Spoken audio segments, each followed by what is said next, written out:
好了，来看下一个啊。来哦，来，身体好好的，让人忽然大病。请问这个图是哪一个？最下面。第一个呼噜呼噜，你出去。是这个啦。本来是什么会让人突然大病呢？潜伏期哦，是这个相当难搞。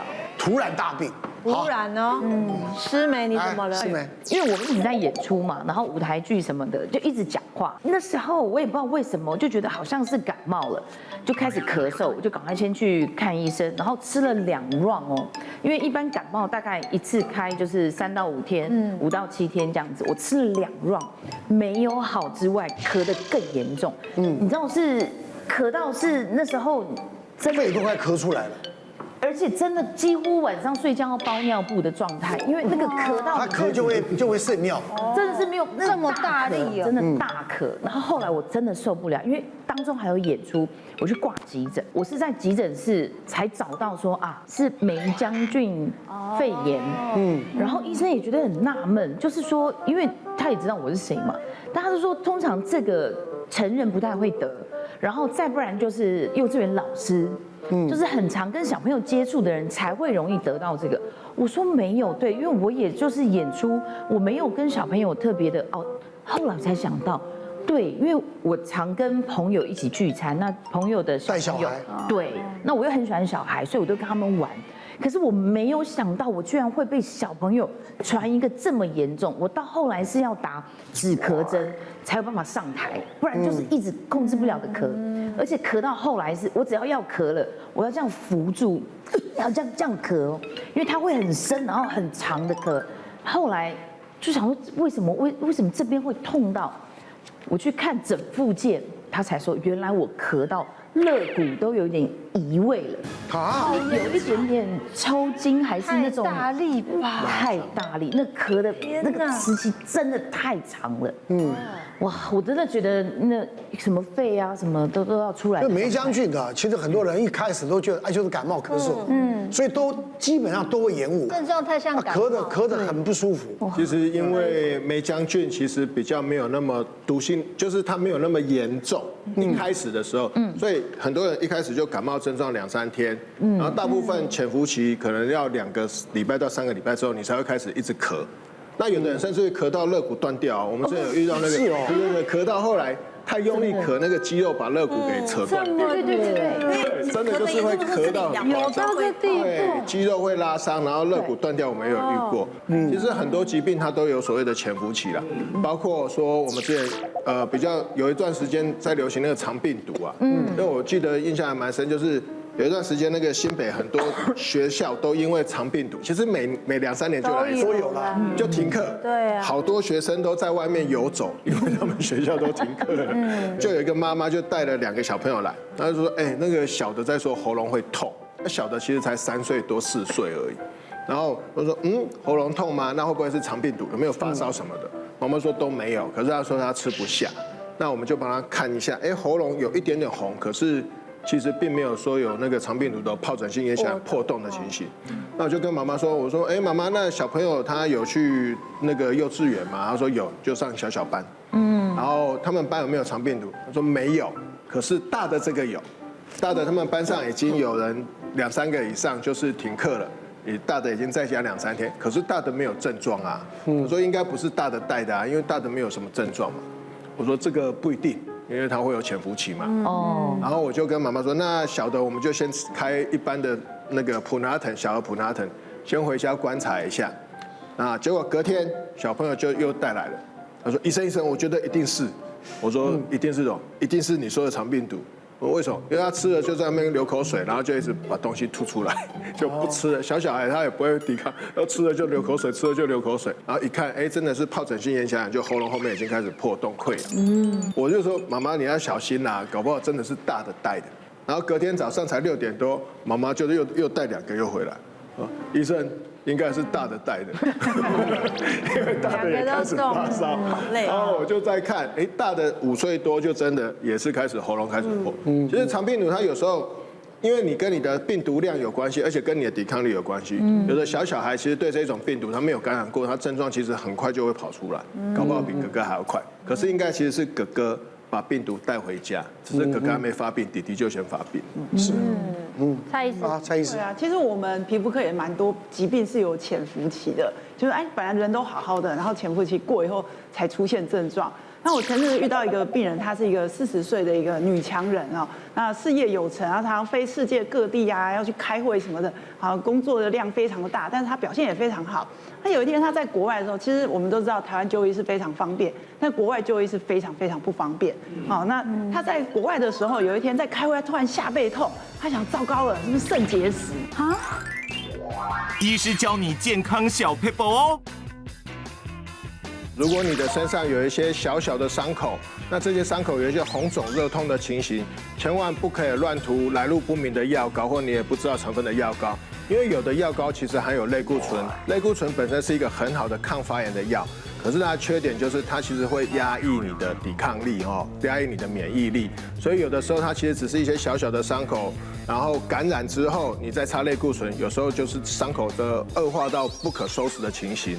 那其实临床上啊，我们常常遇到有一些人，他身上有一些小伤口，比如说青春痘啊，然后身上有一些毛囊啊，他就去抠它，有一些红红的，然后或是香港脚，或是有一些水泡，他把它挤破之后，没有好好的保护这个伤口，那没有保持伤口的干净跟干燥，那接下来引起了一些感染，甚至于会发烧，引起蜂窝性组织炎，如果处理不当，甚至会引起坏死性的筋膜炎。那伤口要怎么处理呢？基本上，如果你有一些伤口的话，接下来就医是第一个，第二个就是你必须要好好照顾这个伤口。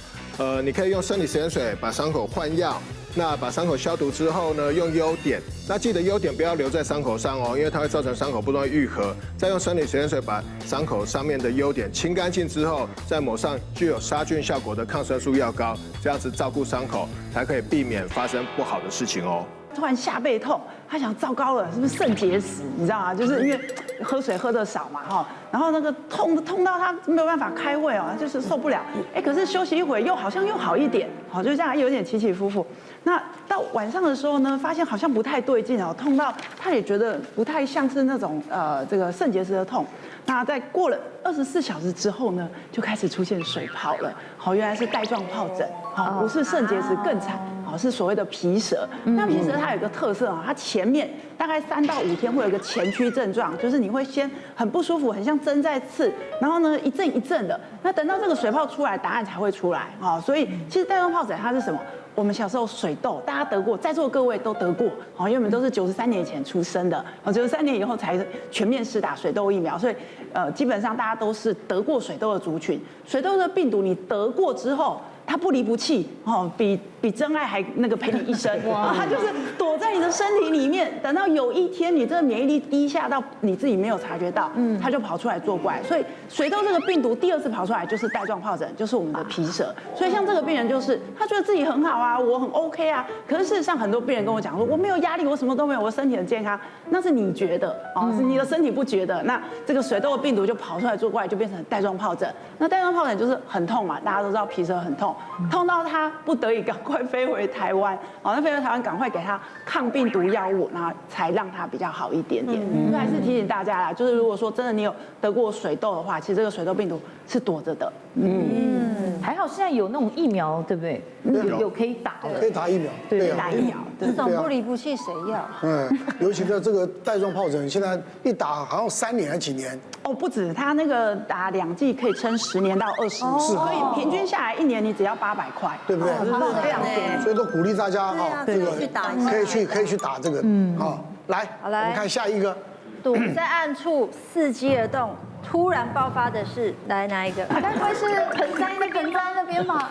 好，答案是细菌那这个就没办法了。对，这个完全是不知不觉的，很难啦，对不对？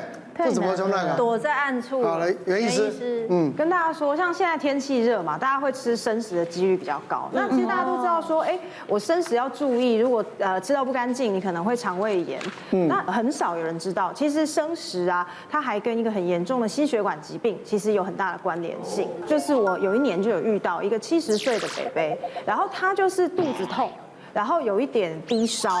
就是微微的觉得人热热的这样，他就到肠胃科的门诊去就医。那肠胃科医生就做肚子的超音波，就发现哇，好大一个动脉瘤。好，那动动脉瘤，很多人误会说是动脉上面长瘤，以为是癌症或是什么。其实所谓的动脉瘤，就是我们的动脉血管啊，它因为一些原因造成它应该是直的一条管状的东西凸出来，对，凸出来，它膨起来，就变成像气球一样，这个叫做动脉瘤。那这个是会有生命危险的，因为它太大的时候破掉，爆掉，对，就是内出血、大出血这样。那这个肠胃科医生就发现，有一个很大的动脉瘤，而且是感染性动脉瘤，就转到心脏外科我们这边来治疗。那后来抽血啊，一连串的检验就发现，哇，北北的抽血里面是真的有发现沙门氏菌。然后我们在询问，就是他最近就是真的吃很多生鱼片，很喜欢吃生鱼片，然后就发现原来应该是因为这样子，所以导致这个沙门氏菌经由肠胃道的这个黏膜进入血液啦，然后从血液去附着在身体的血管里面比较脆弱啊的一个部位。那这个细菌造成这个部位可能一直持续的发炎嘛，那这个动脉壁它就开始膨大，然后就会越来越大，像吹气球一样。那这个其实就非常危险，因为这是很容易破掉的，所以我们当下就是赶快用抗生素治疗，后来再用那个就是手术帮他处理之后，才终于康复出院。所以就是要提醒大家说，如果说像免疫力比较不好啦，年龄比较大，然后心血管的风险比较高，真的就是在饮食上啊各方面要特别注意，还是要注意一点。对，是请问如果那个蛋白没有煮熟，也是沙门氏菌？对，其实这些食物里因为面都哪个你知道我从韩国回来都想说都没事，因为我妈妈就肚子不舒服，就去玩8天回来，然后我还真是那天还真得意想说，韩国可以玩8天的，因为去济州岛再去釜山。哎呦，好有钱。重点是还是这个，重点是炫富啊，不是，反正玩回来就觉得我都没事，安全过关。下妆。就那一天回到台湾凌晨5点，我就开始觉得不对劲，我就痛拉肚子，然后就觉得哇，你知道我一个人在那厕所，我真的觉得我快死了，就是那痛到。我居然全身都是汗，对，冒冷汗那样子，而且是会滴到地上的那种。哇塞，真的很难过。然后夸张了，我真的，因为我不是很常流汗的人，所以我那天觉得我真的快挂了。然后本来我真的想说，不常流汗那边流成这样子，对，也算运动过度，那就是快挂了。可是那天早上就好，反正撑了大概有30分钟。就厕所上完，然后就觉得好像要好一点，就好，赶快去睡觉，吃个胃散什么的，然后赶快睡觉休息会不会好？然后隔天我妈来吃饭，我就跟她讲这一段，她就说：“你看，昨天那个蛋，我就跟你说，我还看到蛋白飘在上面没有熟，叫你再倒一个烫水进去，你就不要。”然后想说，对，真的是那个蛋白是透明还没有熟。你想可能是那个没有熟，是有可能，对，有可能就是有细菌嘛。那比较常见就是肠胃道的反应是很直接，比较常见。那有一些比较严重的，可能就是经由血液循环进去，那就会造成更严重的后果。对，所以蛋白真的不要闹，要煮熟。静之。我的状况是因为我是一个非常容易皮肤过敏的人，那因为我们平常演出都一定要上妆啊什么，只要我累的时候，我通常就是比如说像我今天也不能贴假睫毛，因为我只要一贴，卸完妆之后隔天眼皮一定会肿起来，那我自己都知道了，所以我其实平常都会备一些皮肤科的过敏药膏可以擦。你皮肤超薄的，对不对？对，超薄，然后又是敏感性肌肤，所以很容易过敏。那一次也是演出的时候在。演出前2天要先排练嘛，排练的时候就有稍微上眼妆，隔天起来我发现眼皮肿了，而且它是肿上面跟下面眼袋也有一点点肿，那我就想说我过敏了，所以我就赶快擦药，然后就拜托化妆师说避开眼睛的妆，就只画轮廓这样子。到了演出当天，眼袋还更肿，还有点痛痛的，但是因为当下也没办法看医生，我就继续撑着，然后那3天的演出都没有画眼妆，我想说一定是好了，一天没好2天也会好，然后就继续擦皮肤科药，擦完之后整场演出完。完全没有变好，而且我左眼就是抛了一块在下面，摸起来会有点痛痛的，然后甚至视线已经有点模糊了，所以我就想说，不行了，我先去看了皮肤科，皮肤科说你这个应该要看眼科，所以我就去看了眼科，才发现就是结膜细菌感染性的结膜炎，所以当下就立刻洗眼，然后还开了抗生素，也是吃了1个礼拜。所以还好我改去看眼科，我原本以为只是过敏，这样擦一擦就好了。不然那影响眼睛，真的对，好可怕。这个要小心啊，因为其实有时候你以为是过敏，擦的药膏里面其实都含有类固醇。那如果你真的是细菌感染的时候，有时候它整个发起来会很严重。难怪我那时候越擦越严重。对啊，因为类固醇它是一个很好抗过敏跟消炎的药，可是它其实会压你的抵抗力，它会把你的免疫细胞抑制掉，所以你有时候细菌感染有时候发起来，有时候甚至会，我们之前遇过那一种就是我们说 orbital cellulitis， 就是它眼眶其实是蜂窝性组织炎，有的肿到最后眼睛会没办法移动哦，就是眼直肌那边都化脓了，对，也所以要小心一点点。那其实我们之前也遇过比较少见的，就是我们大家都觉得这个好像也还好，可是其实后来造成细菌感染，有一个很好玩，就是有一个20几岁、26、7岁哦，很壮的年轻男生，啊，他其实平常有在运动，跑步的时候不小心跌倒。然后而且他跌倒那时候是从那个楼梯就整个滑下，所以就整个就翻船扭伤，然后来的时候整个脚就血肿得很大，就肿得很大。他就说不知道会不会骨头断掉，非常痛。那我们就看一看，想说先照个 X 光，X 光看完没事嘛，就是跟他卫教，然后跟他说回去要冰敷啊、抬高啊，吃消炎止痛药，然后可能2到3天之后再回骨科门诊去评估看韧带是不是有怎么样的情形。那隔天来上班的时候就发现，怎么那个男生怎么又开账，拉回来又重新看。他说没有，因为他后来回家之后到晚上就开始发高烧，然后学弟就看说，烧到40度，问不到什么原因嘛，所以他直接帮他先抽血。那抽血之后发现，白血球很高，发炎指数非常高。那学弟就想说会不会有其他的感染，因为也没有肺炎，尿也是干净的，什么都没有。然后还做了电脑断层，也没看到。就把它当可能疑似菌血症，就留在急诊打抗生素，然后观察。就到隔天的下午才发现，他不对哦，他的脚那个小腿的地方其实已经开始红起来了。它其实是蜂窝性组织炎，可是它其实并没有伤口哦。对呀，扭伤，它只是扭伤而已哦。然后它只是扭伤，所以我们就说，可是软组织受伤会不会蜂窝性组织炎？我们后来上网去查，就查 paper 发现，没有，还蛮多。案例分析，对，而且后来我们去查那个病人长的其实是 A 型链球菌。A 型链球菌有的人会说它是嗜肉菌，就以前有一段时间就大家说这个嗜肉菌不治疗的话，整个组织会烂掉，有的人甚至在开刀截肢。对，那它其实就是长链球菌 A 型链球菌。那其实链球菌其实很多人身上都有金黄色葡萄球菌链球菌。我们查那 paper 告诉我们，其实你只要有软组织受伤肿胀。你的组织间隙会发炎，因为发炎的关系，其实它就会有一些你肉眼看不到的小伤口，其实细菌就有可能会跑进去。